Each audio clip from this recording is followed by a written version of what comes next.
Hola y benvinda to Ralph Reads, brought to you by TURN, the United Ronin Networks. My name is Ralph Anthony Garcia, also known as R4. Please like, share, comment, and subscribe to the United Ronin Networks. We are Ronin.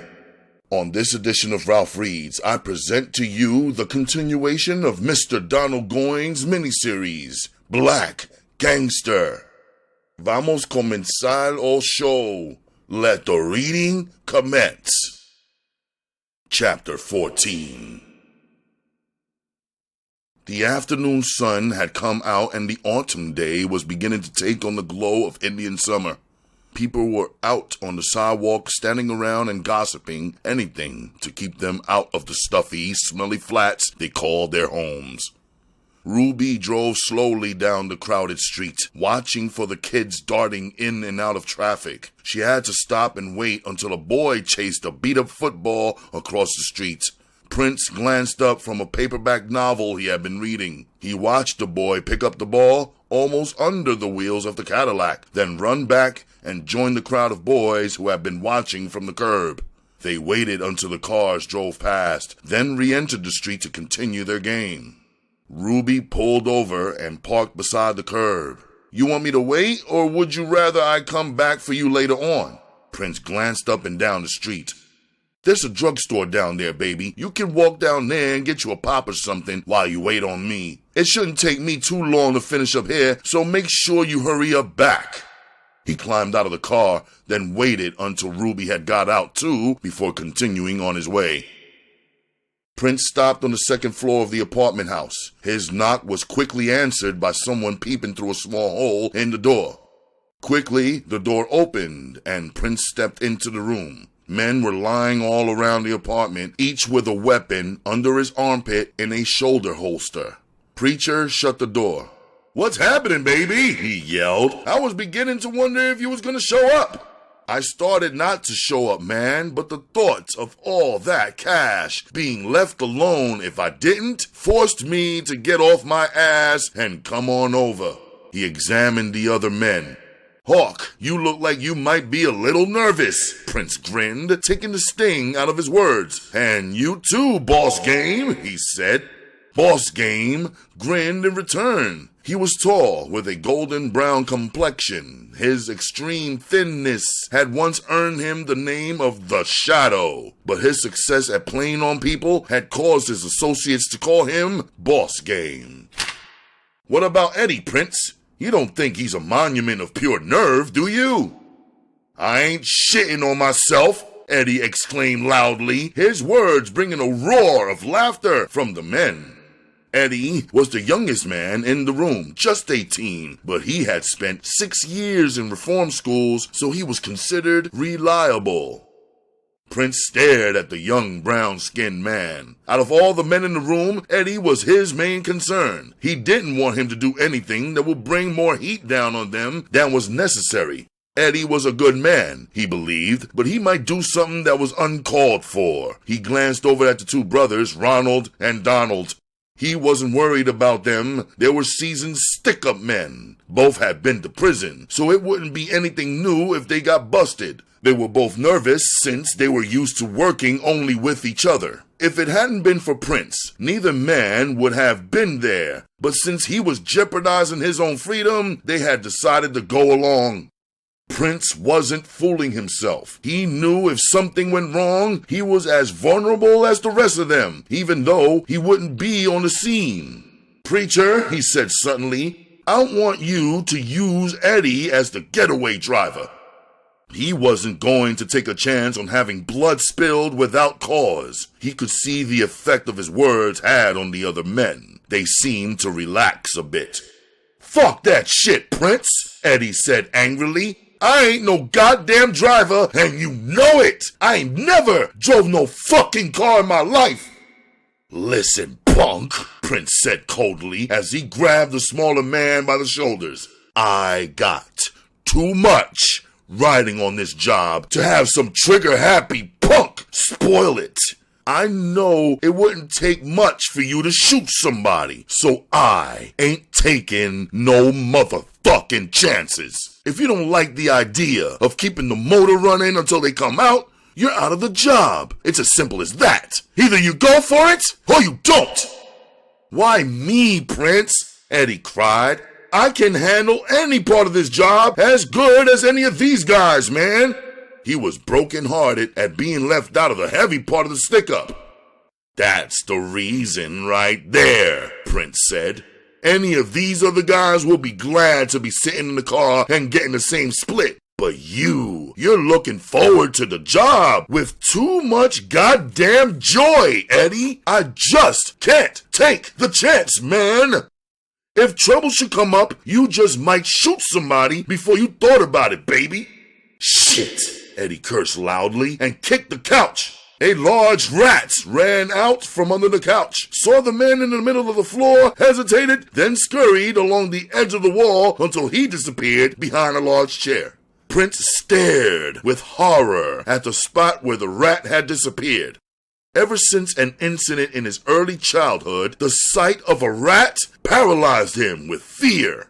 He remembered how he had awakened one night when he was a child to find a large, red-eyed rodent on his bed. The rat had bitten him through the sheet on his leg. His screams had brought his grandmother hurrying into the room. Now, the fear was there again, his heart pounding like a sledgehammer, sweat soaking his shirt. Put that gun up, Preacher ordered sharply. Eddie had his pistol out and was trying to get a shot under the chair. Donald came out of the kitchen carrying a broom. Pull the chair out, I'll kill the bastard, he yelled, waving the broom. Ronald, a younger replica of his brother, came out of the kitchen carrying a heavy skillet and a large steel pot. His cold black eyes glistened eagerly as he pranced around the chair, waiting for the rat to attempt his escape. Donald grinned as he held his broom ready. Prince scrambled on top of a wooden chair, unconcerned about what the other men might think. They all knew that the one thing in life he feared was rats. Hey man, I see you taking care of business, Hawk yelled from atop of the back of the couch. He flashed a friendly grin at Prince. It ain't that I'm afraid of rats, he said. It's just that I don't believe in taking any unnecessary chances. Let the big game hunters over there run that son of a bitch down. Eddie was bent over, double laughing. Now and then he would manage to point his finger in the direction of the two men on top of the chair and couch. Prince gritted his teeth, fighting back his anger. Fuck all this laughing. If y'all gonna kill the goddamn thing, get it the fuck over with. The rat made the decision for them. He darted out from behind the chair. Ronald had been watching for just his chance. He threw the skillet and caught the rat across the back. Before the rat could regain his balance, Donald was on him, beating him with the broom. Let me at him, Ronald yelled, brandishing the pot. He tried to dance around his brother so he could get in a good blow.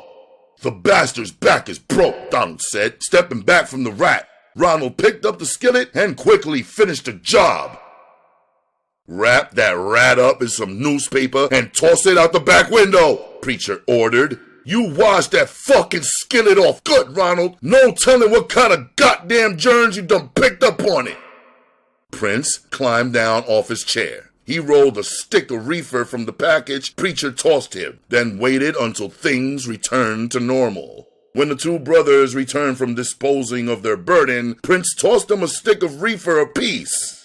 He waited until they had settled down, then began, After I leave, Preacher will tell each one of you what position you'll handle on the job. What I want to get across to each of you is the importance of the disguises you will wear.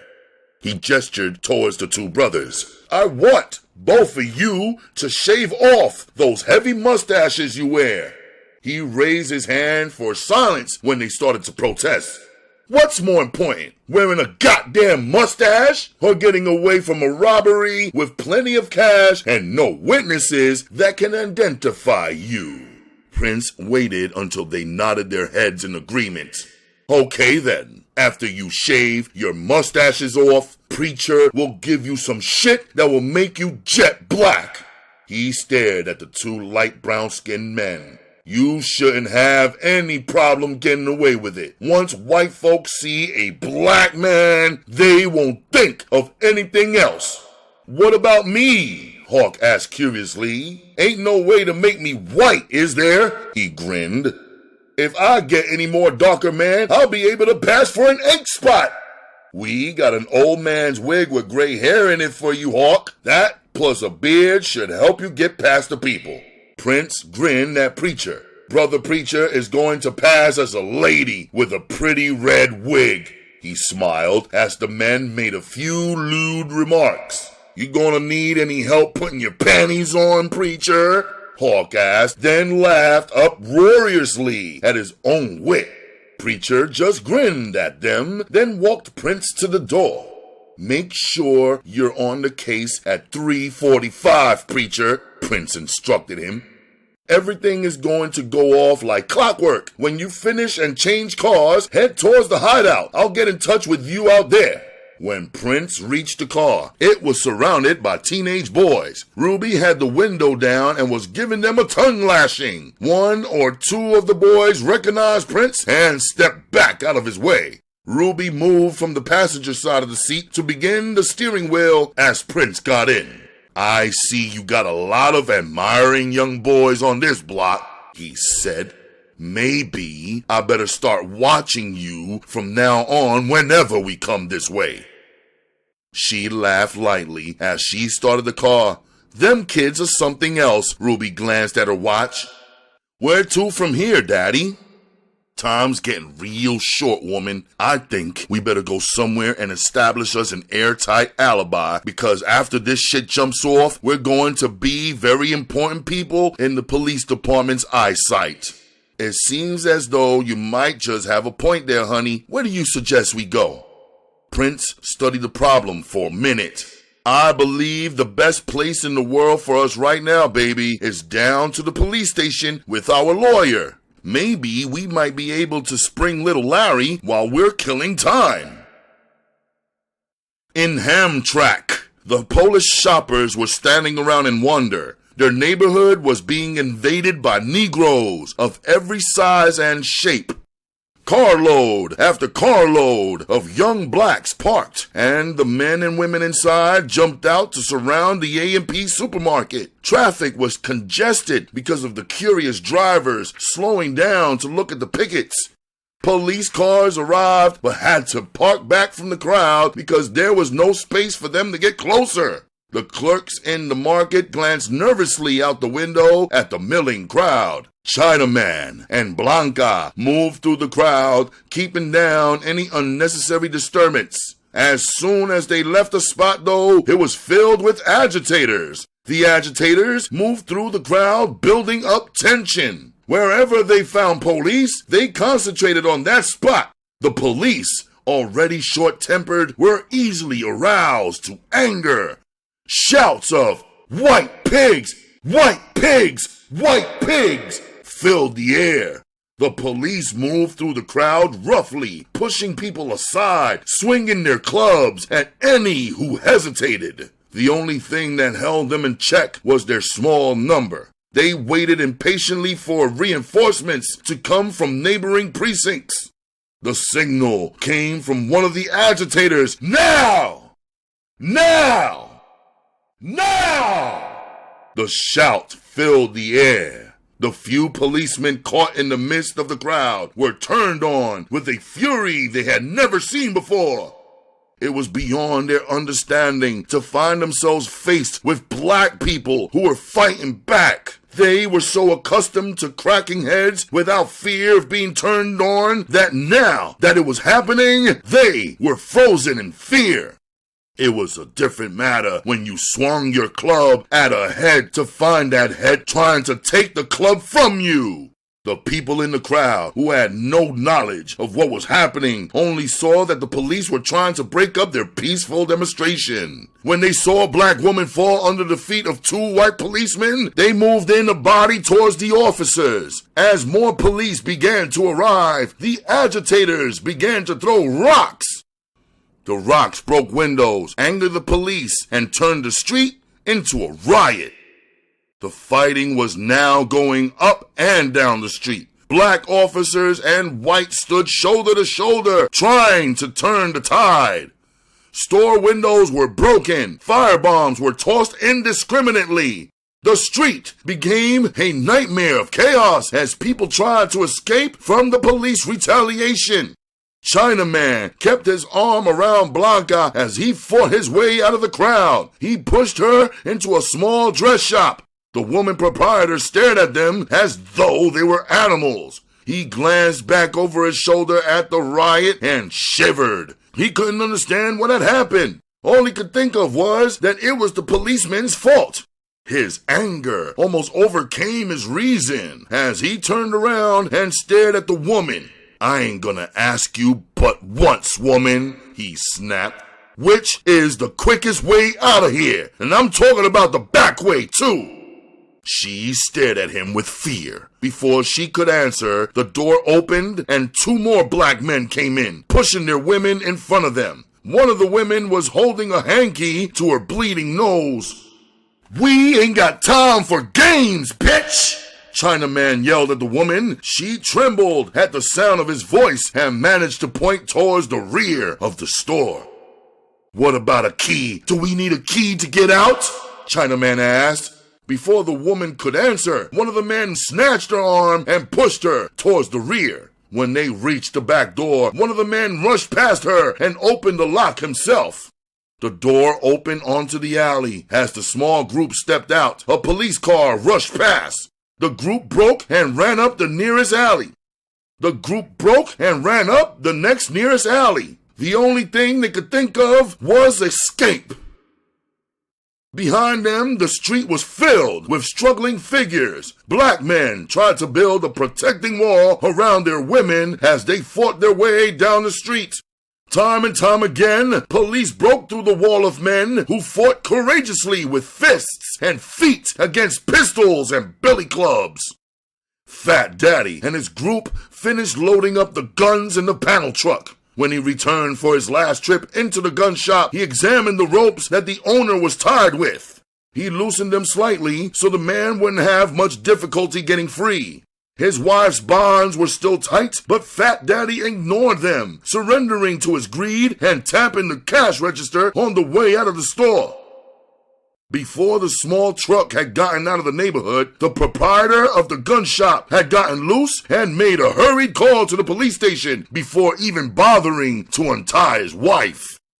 The desk sergeant took the call and immediately went into action. Since all of his cars were at the riot, he had to make an emergency call for cars to take care of the robbery. His call was answered immediately by 4 cars that were needed in the riot. When Preacher and his men reached the bank 2 miles from the gun shop, there wasn't a police car within a mile of the bank. They entered it quickly. Before the people inside knew what was happening, they were covered by the men with the guns. The bank guard had been caught completely off guard. Hawk removed his gun and ordered him to stand still. Donald and Ronald moved behind the cage windows and took all the cash from the cash drawers. Preacher pushed the bank manager towards the half-open vault. In less than 3 minutes, he was back, carrying an army duffel bag full of money. Hawk climbed on top of a counter and ripped out the movie camera that had been working all the while they were in the bank. Each man wore a pair of thin gloves and dark sunglasses. Preacher caught the camera as Hawk tossed it down, stuffed it inside the bag on top of the money without ever taking his eyes off the customers. With the help of Donald, Preacher made the customers lie down beside the cashiers. The guard was clubbed to his knees by Hawk as the men prepared to leave. Ronald had already left for the car when the rest of the men followed, walking quickly from the bank, not running, afraid they might draw attention if anyone should see them. Eddie was sitting under the wheel when they reached the car. The men jumped in, Preacher taking the front seat beside the driver. He took off the wig he had been wearing and kicked off the woman's shoes as the car leapt away from the curb.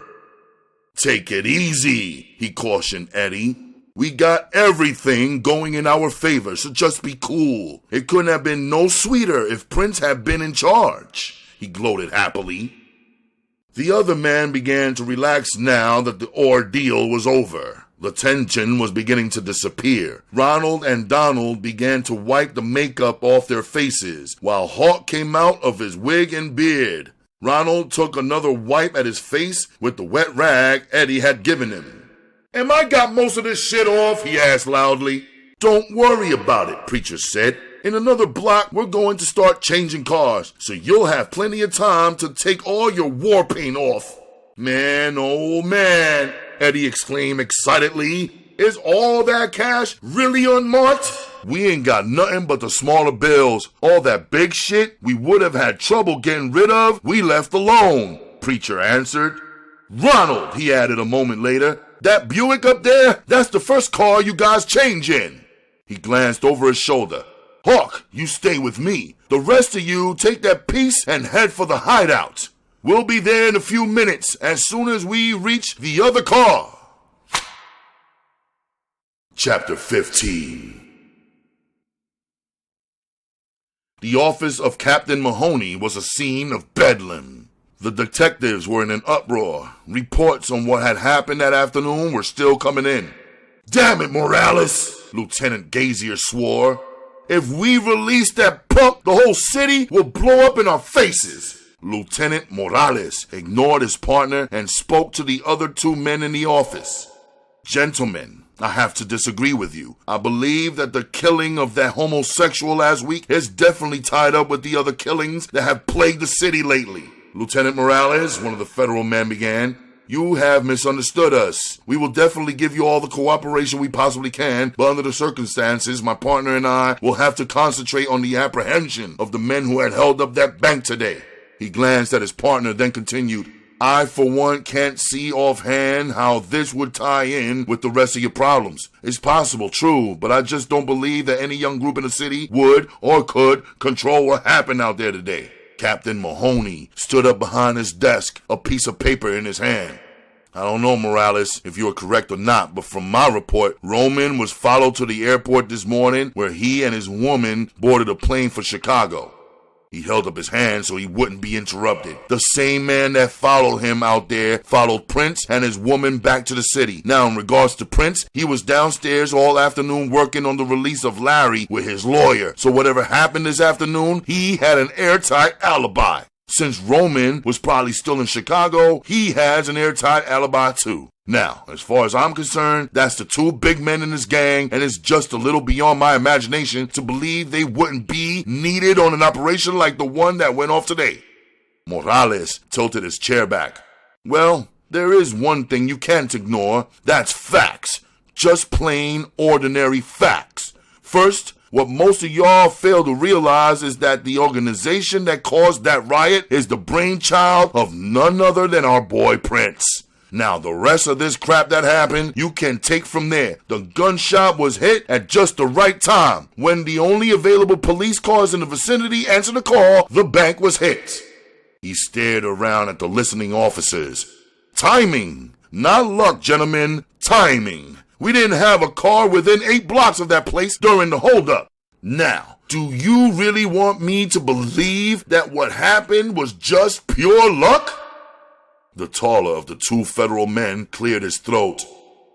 "You have a good point there, Lieutenant. Of course we will work as closely as possible with you on this, but our main concern is the bank robbery. Did you have any definite plan of action?" "Yes," Morales answered. "I have a plan, but it will take a little while to put it to work. As you know, we were holding that kid, little Larry, on second degree, but they put so much pressure on us from upstairs that we had to release him this afternoon." Lieutenant Gazier swore. "How the fuck do they expect us to break these killings up if they turn loose every punk we pick up? What the hell goes on around here anyway, Morales? Everybody knows about that punk being released but me. Am I working on the case or what?" "I was planning on telling you," Morales assured him, "but Mr. York and his partner came in before I had a chance to bring you up to date." "Mr. York," Morales went on, If you and Mr. Fulmer will bear with me for a few days, I think I'll have something definite to go on. I've sent off pictures to Chicago of Ronin, so they'll be watching for him when he leaves. I have a hunch he's over there trying to make a buy on some heroin. I didn't have any mugshots of his woman, but we sent along a fairly good description. The phone rang. Captain Mahoney picked it up and listened quietly. "Before you guys ruin my day," he said after hanging up, "have a cigar." He smiled at Morales. "She has had a 5-pound baby boy. A little too soon, of course, but the doctor says for a premature baby, he's goddamn healthy." "That's just great, Pat," Morales replied, then added for the sake of the other men, "That's his daughter-in-law. Don't you guys go getting the wrong impression about this old buzzard. He's too goddamn old to get one up, let alone a baby." The officers grinned. The captain cut off their congratulations. "Now, let's hear about this plan you boys were talking about." Morales glanced around the room. First of all, he began, "We must acknowledge the fact that we're dealing with young men who possess the cunning of professional criminals and the morals of alley cats." "Morales," Gazier remarked acidly, "what we need is some common facts, that's all. Simple facts." Captain Mahoney spoke sharply. "Gazier, keep your fucking mouth shut or get the fuck out of this office!" He stared the younger officer down, then said politely, "Please, Lieutenant, continue." Ignoring the interruption, Morales nodded towards the captain. "Gentlemen, we're not just dealing with a gang of young hoodlums. This group of individuals is highly organized, and the core of their unity is murder. Now, what we must try and understand is their motivation for wholesale murder. They are not committing murder just for the joy of it." He stopped and waited until his words had sunk in.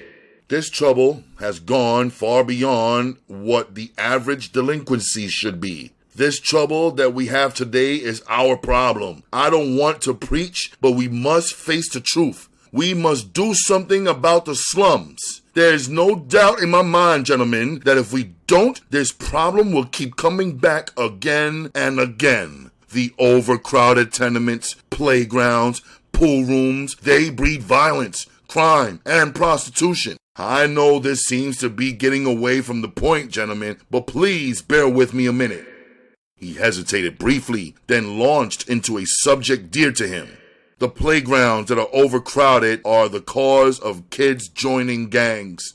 They join a gang so they can utilize the playgrounds without fear of another gang kicking the hell out of them. And now we come to the big problem, the slums.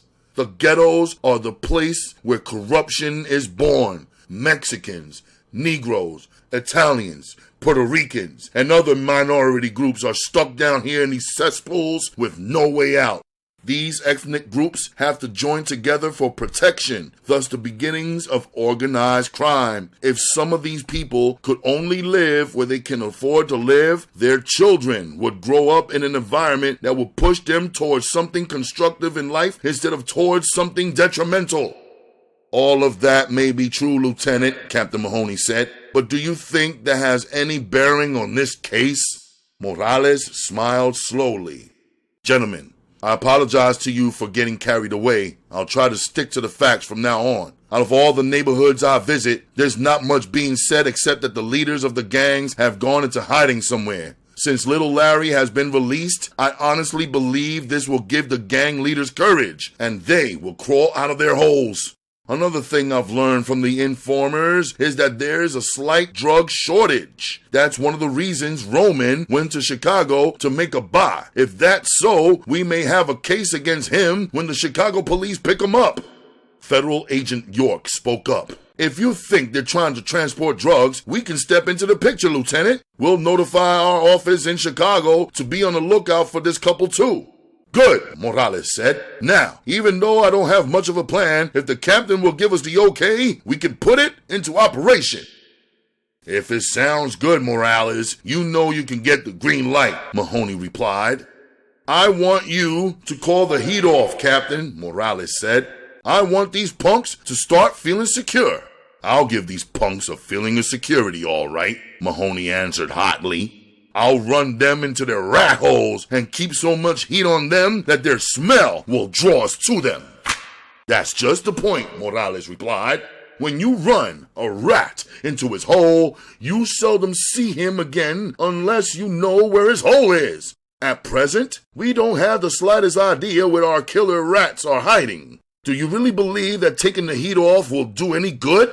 Mahoney asked quietly. I do, Morales answered quickly. I believe once those punks come out of hiding, they'll try and take the lid off this town, and we'll be waiting to put it right back on. This time, for keeps. The phone rang shrilly. Captain Mahoney reached across his desk and picked up the receiver. Morales, accustomed to his superior's behavior, knew at once from his face that something was wrong. Well, Morales, the captain said as he hung up, looks as though that picture you sent to Chicago got some results. The other detectives looked up expectantly.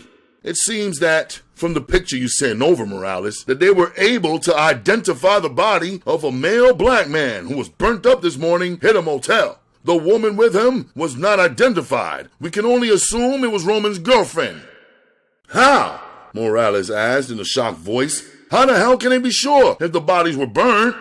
The night clerk. She saw them when they entered the motel room that was later set afire. She says she didn't see them leave, so it's a good chance it really was our boy and his girl that got burnt up. The captain hesitated briefly.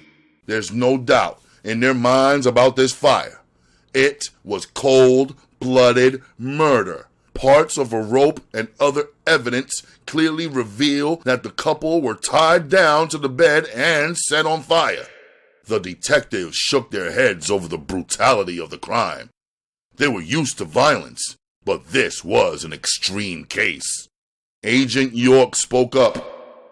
Captain, we will have our people help you as much as possible on this. If you don't mind, I'll pull a call through from here and get them on this right away.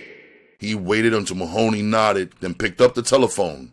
Captain Mahoney turned to Morales. How long do you think it would take to bust this case if we take the heat off? I can't give you anything but a guess, Morales replied slowly.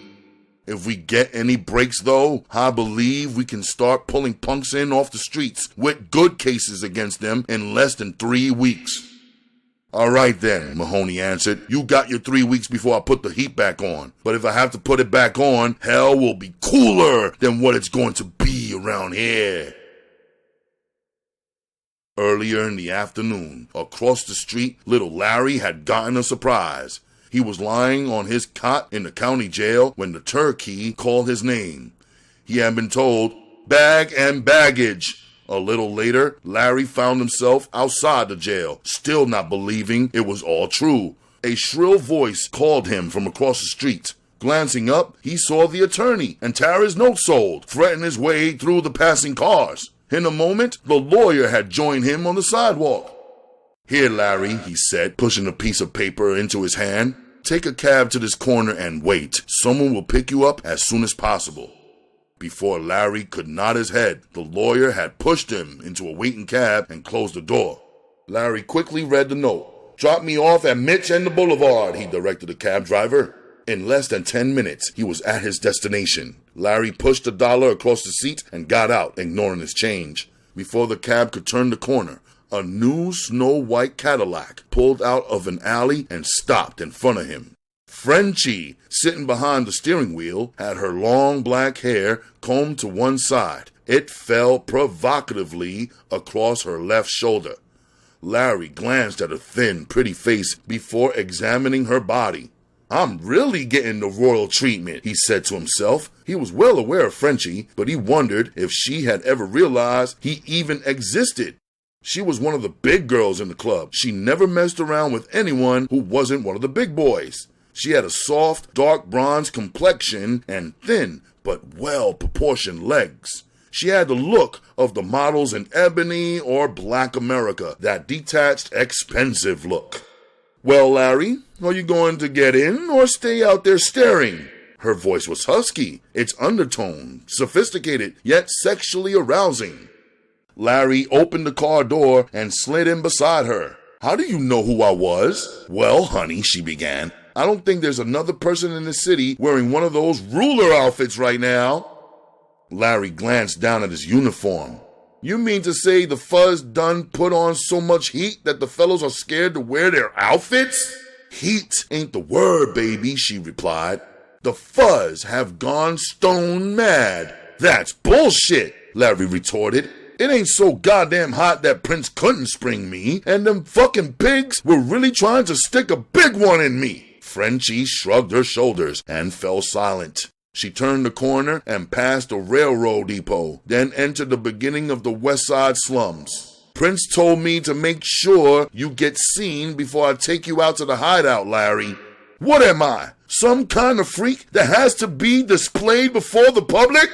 It's not that, baby, Frenchie said, amused. It's just that you being released today will give some of the boys a shot in the arm. You must realize, Larry, that since you've been under wraps, a lot of people have been worried. Now, when they see you again, it will give them that lift they need, so that when it comes time to sew the city up, they'll be right there on the case. After you get through sporting me off, Frenchie, then what? I'll take you to the hideout, baby. Everything you see out there will be yours. Larry let his eyes run over her legs. Baby, he began, do you really mean everything I see? She pulled the armrest up and put her arm over the back of the seat. Larry moved over and sat close to her. She picked up one of his hands and dropped it on her thigh. Everything you see, honey, including me, if you're qualified to handle it, she said huskily. Within 2 hours, Frenchie and Larry had completed their job. Larry had been seen in pool rooms, whorehouses, after-hours joints. Even though it was too early for them to be crowded, wherever the underworld hung out, they went there. When they reached the driveway leading to the hideout, Larry stared out the window in fascination. When Frenchie pulled up in front of the house, he let out a shout. Damn, he exclaimed. Is this what you've been calling the hideout? He couldn't conceal his astonishment. To a boy who has never lived anywhere but a cold water flat, the sight of the old mansion was like stepping into another world. Frenchie laughed. This is it, honey.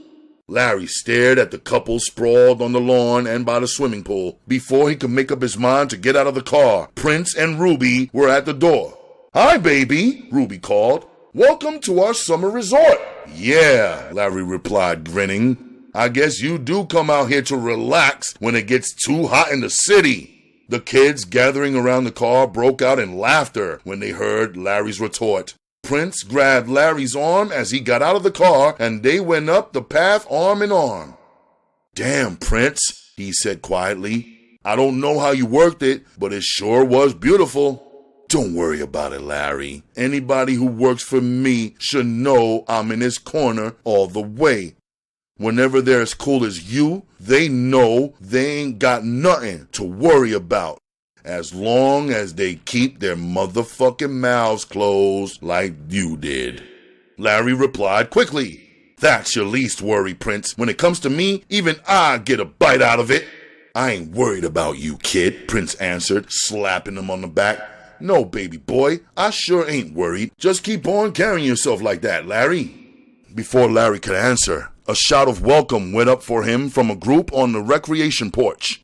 Preacher, sitting on the couch beside Hawk, beckoned for them to join him. In front of him was a small table full of reefer. It was being rolled into cigarettes by Hawk. Here, baby, have a joint, Preacher said loudly, holding out a cigarette towards him. Thanks, baby. This is what I've been dreaming all the time about when I was locked up. Man, oh man, what I would have paid for some good old weed this time last week. Ruby and Frenchie went on into the house. Prince took Larry's arm and led him towards the library. Larry blew smoke from the reefer over his shoulder and started to cough from the strong smoke. Prince slapped him on the back until he caught his breath. Prince had just enough time to reach the library and pour 2 drinks before the women returned, each carrying a tray full of cocaine. Larry gasped. Man, is that cocaine on those trays? Fat Daddy came in behind the girls carrying 2 album covers. Preacher was right behind him with a newspaper full of reefer. They put all the stuff down on a small end table. Prince took the trays from Ruby and Frenchie. He removed a small index card from his pocket and began to make separate lines of cocaine on the album covers. Then he took 2 $100 bills from his pocket and gave them to the girls, and they rolled the bills for quills. Ruby inserted one end of her bill into her nose, leaned over, and put the other end against one of the lines of powder on the LP cover. She inhaled, and the powder began to disappear into her nose. She handed the quill to Larry, while Frenchie inhaled some dope with her quill. Teenagers began to light up for their snort, and as soon as they had taken their turns, Preacher gave each of them a joint he had made from the pile of reefer. Gradually, the pile of drugs began to disappear. Someone turned up the stereo, and the sound of modern jazz leapt from the ceiling and walls in a crescendo of intoxication and desire. One couple in the middle of the room swayed in each other's arms while other couples began to move to the music. Slowly, a few of the girls began to undress. The room became living sound. The drug was taking effect quickly. Any sensual delight the couples wanted to indulge in was permitted. There was no one to restrict their behavior. 2 young hoodlums standing began to laugh hysterically from the effects of the reefer. "Man, dig the tits on that bitch," one of them said, pointing a finger at a naked couple. The other youth raised his voice to ridicule the girl's extremely small breasts. "If one of them didn't have long hair, I wouldn't know which one had the dick," he yelled. The girl, with an impudent shake of her head, raised the middle finger of her right hand to show them she had heard. Her boyfriend glared over her shoulder.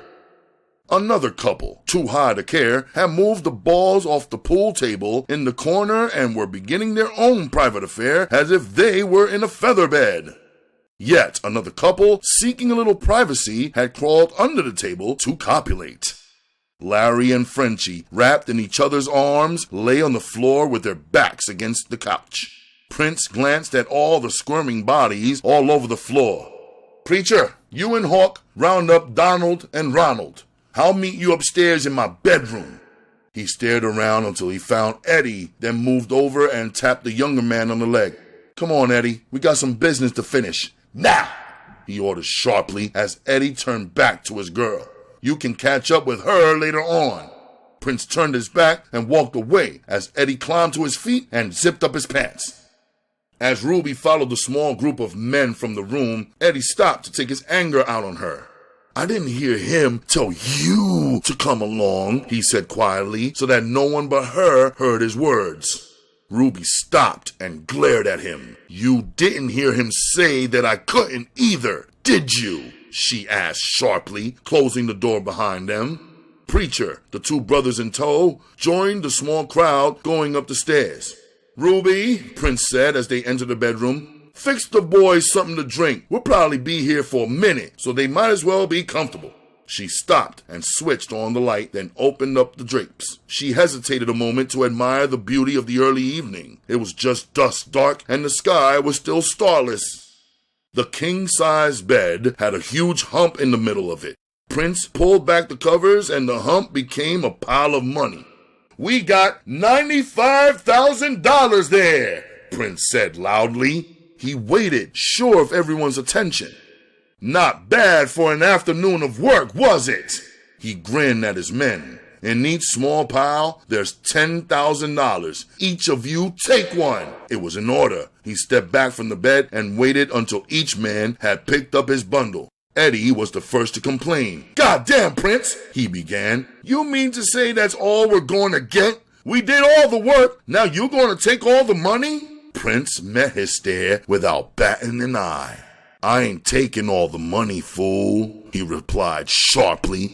"But since some of you will be bitching, it's best I explain." His sharp eyes covered all the men in the room. They met his gaze without turning away. "First of all," Prince explained, "there was more people than just you involved. All the people in the riot belong to us. I've got to make bond on at least 50 people, plus pay the men who ripped off the gun shop. They didn't make nowhere near the kind of money you guys did.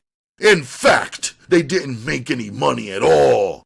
Yet, they stuck up the joint so we would have guns whenever we needed them." He waited until his words had sunk in, then continued. That should be enough for all of you, but if it ain't, I ain't got but one more thing to say. If you still don't like the way the money was split, kiss my black ass! Ruby, bringing the drink, stopped and laughed harshly.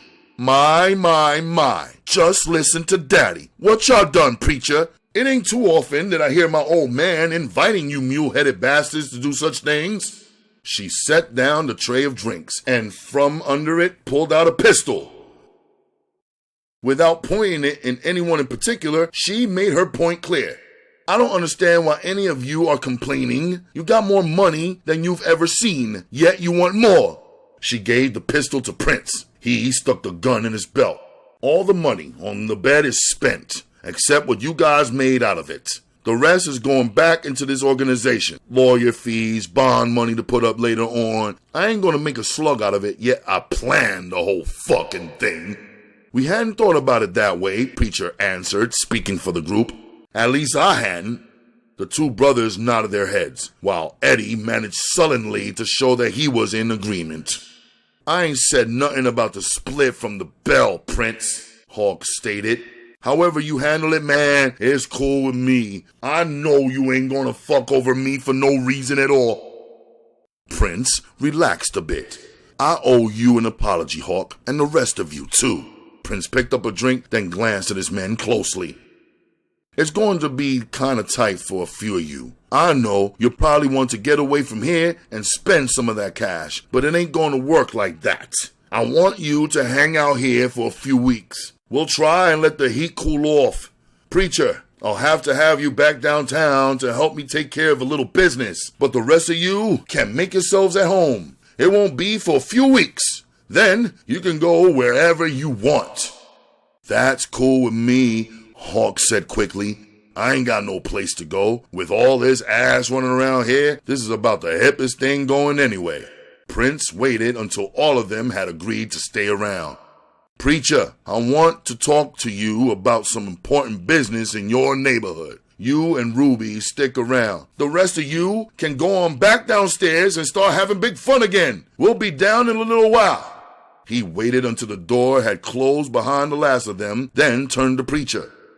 Preacher, after this evening, I want you to get back into the city and raise the dues on all the prostitutes in your district. Instead of $5 a night to work, they gotta come up with $7. I'm gonna get in touch with Chinaman and have him start putting the pressure on every Puerto Rican and white whore in his district. Our protection money has been coming in too slow. It ain't paying for itself. The cost of some of them goddamn kids we have to support is keeping me busted.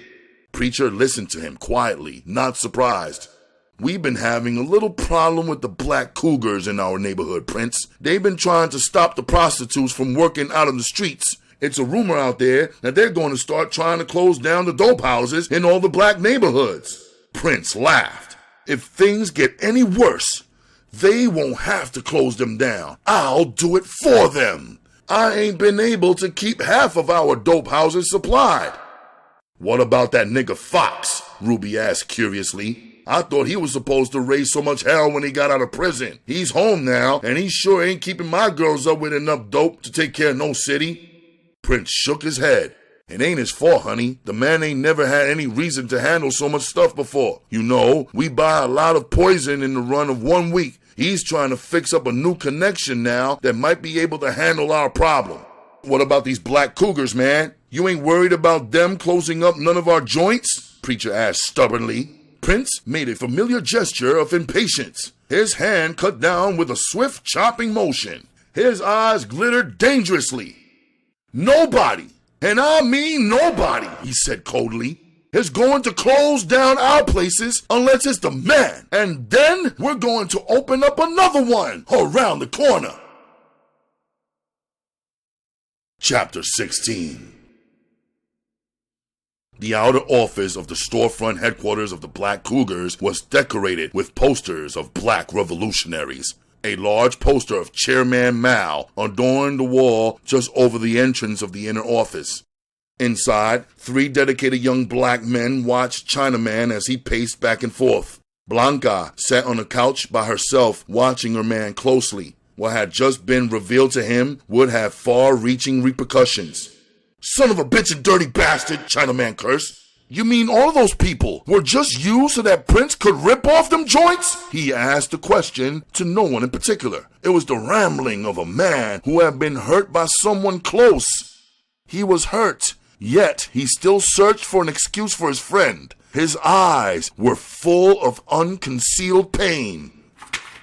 "Don't take it too bad," a tall black man stated. "You're not the only one who was played on. Everybody out there marching that day was used. It just hurts you because you realize that you were put on Front Street."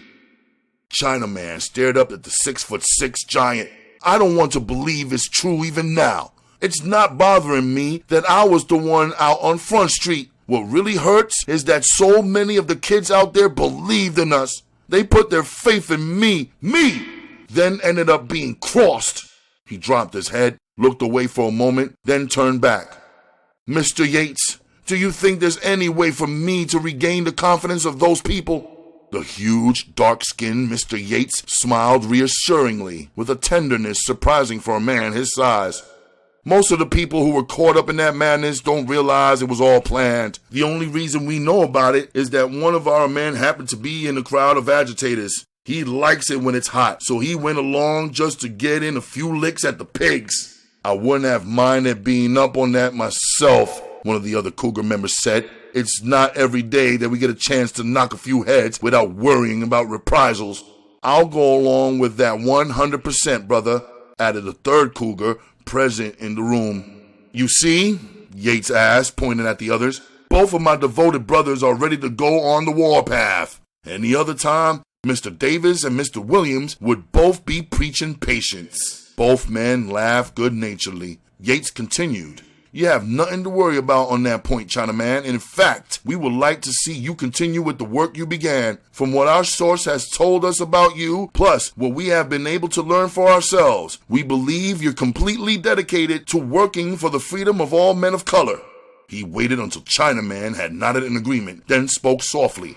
"If you are really sincere, Chinaman, there's no reason why you can't pull your people into our organization. I don't think anyone could find any reason not to like the idea of us combining. After all, brother, our organization is nationwide."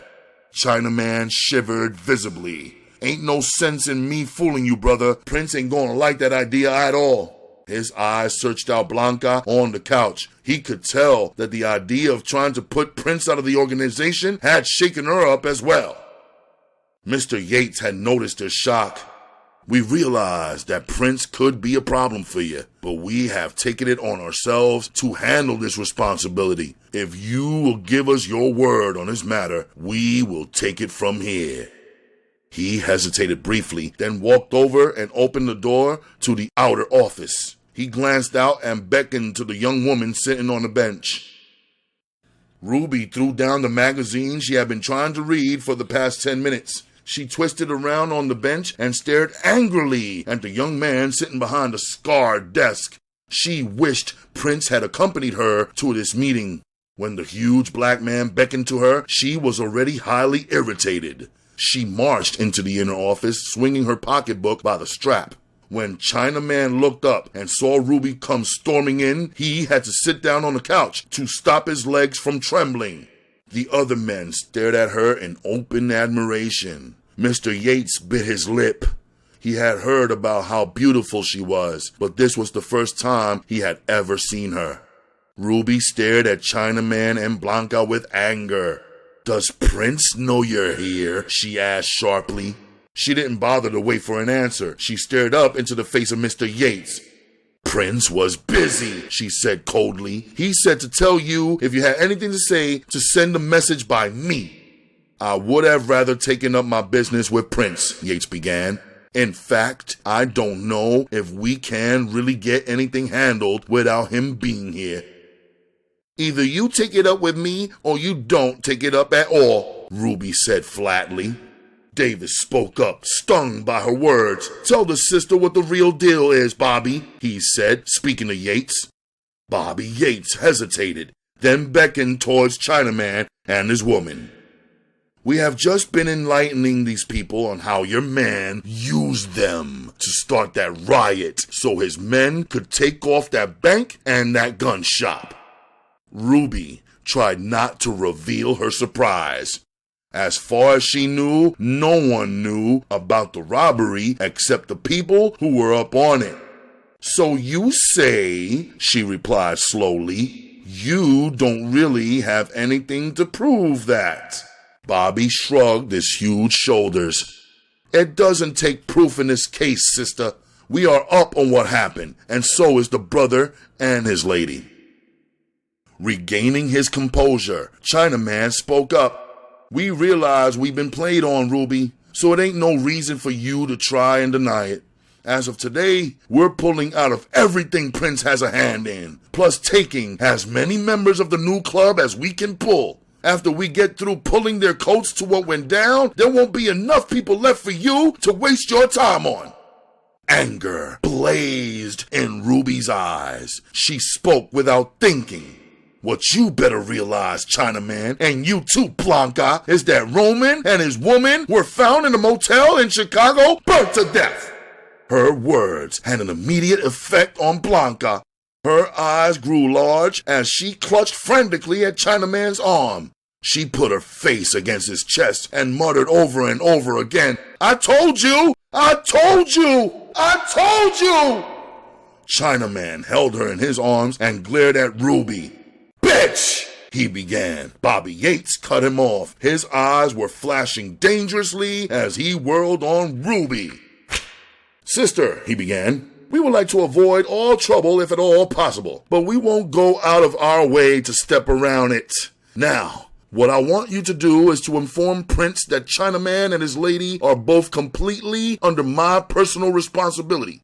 If anything should happen to the brother or sister, I'd use every resource at my disposal to correct the wrong. Ruby snorted.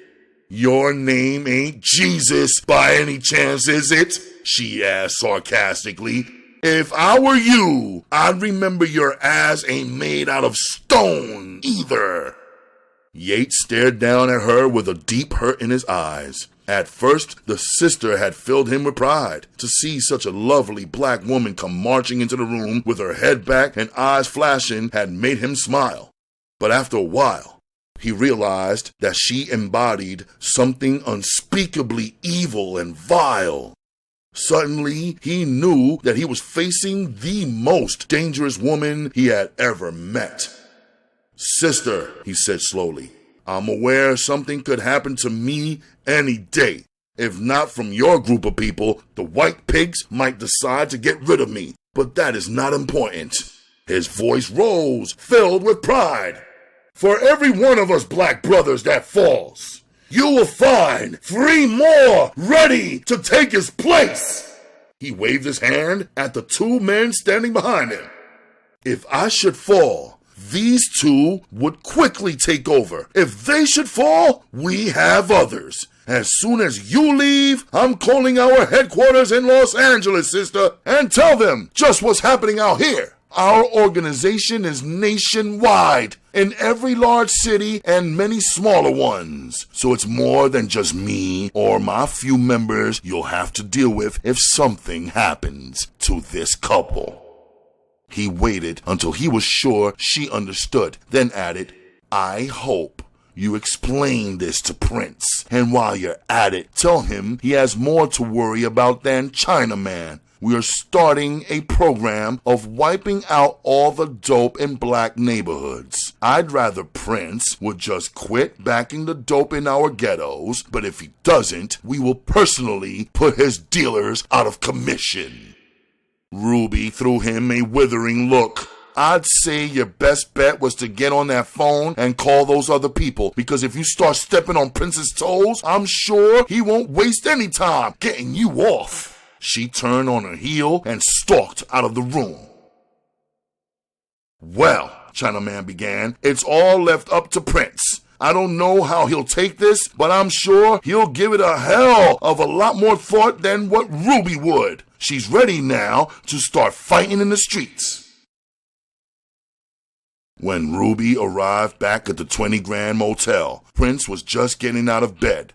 He listened quietly as she told him what had happened, then went into the bathroom and took a quick shower. She tapped her foot impatiently, then got up and went into the bathroom. "Honey," she began, trying to use as much patience as possible, "what are we gonna do about Chinaman and that little bitch of his, huh?" Prince cut the water off and stepped out of the shower. Ruby grabbed a towel and dried off his back. "Nothing," he replied sharply. He took the towel out of her hands and finished drying off. "I don't know if you know anything about the Black Cougars or not, but I do." "I know this much about them," she snapped. "They said you wasn't nothing but a white man's nigger. They said you was worse than the Black Plague to our people. That's what they said." Prince forced a laugh. Her words had hurt him deeply, but his face revealed nothing. "Just because I'm out for the almighty dollar, that don't make me no white man's nigger. And you know that as well as I do. They can say whatever the fuck they want to. It don't mean shit." Ruby nodded. "I know, honey," she said with the intuition that she had hurt her man. "But what about our dope houses? They said they was going to close up all our places. You ain't going to stand still for that, are you?" "Ruby, just stop and think for a minute, baby.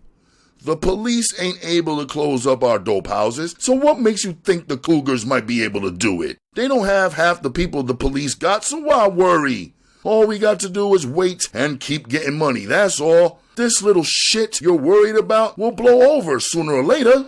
"Okay, Daddy, if you say so. I still don't like it, though. I'd feel better if we sent some people down there and cracked some heads. That way, they would know we ain't laying down for no fucking. You can bet on that." Prince smiled at her. "Don't let it worry you, baby. Just remember, the last thing we need is an out-and-out war with some of our own people. So what if we blow that organization? If Chinaman wants to spend his time trying to help out the have-nots, that's up to him. You just keep on remembering there's only two kind of people in this world, Ruby, that's all. The have-nots and those that have." He waved his arm around at the suite they lived in. "We pay more rent in a day for this place, baby, than some people will make all week.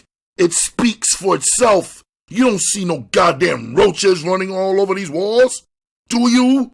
Let the Cougars and the Chinamen work out of the love your brother shit.